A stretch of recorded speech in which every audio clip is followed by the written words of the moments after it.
Cette fois-ci, je viens de prendre la mesure de l'ampleur de l'opération de police qui a lieu. C'est une opération politique.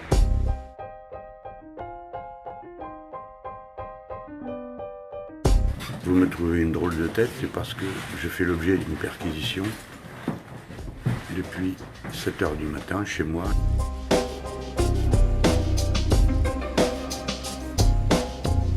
Comme vous l'avez sans doute appris, ce matin, le procureur de circonstance que vous avez nommé après un entretien d'embauche, ayant autorisation de perquisitionner depuis vendredi dernier, a choisi de le faire ce matin à 7 h.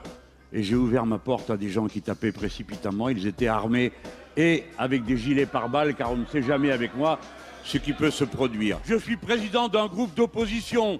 7 heures de perquisition, c'est mon chef de cabinet. Vous avez tous mes rendez-vous depuis 2 ans. Vous avez aspiré tous les fichiers du mouvement à la France Insoumise et tous ceux du parti de gauche sans que nous ayons signé un seul procès-verbal. Collègues, êtes-vous devenus déraisonnables? Voyez-vous ce que ça veut dire? Vous sentez-vous solidaire de procéder pareil? Vous en êtes à hurler maintenant, mais vous ne vous rendez plus compte. Ce n'est plus de la justice, ce n'est plus de la police.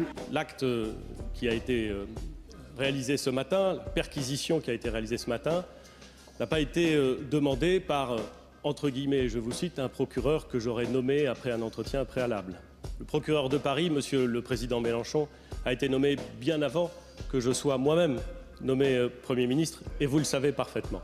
Il n'y a aucune, Monsieur le Président Mélenchon, aucune instruction individuelle donnée au procureur qui fait que les décisions du procureur, en l'occurrence celle-ci, a été soumise au contrôle d'un juge de liberté et de la détention qui est un magistrat du siège et qui est évidemment parfaitement indépendant.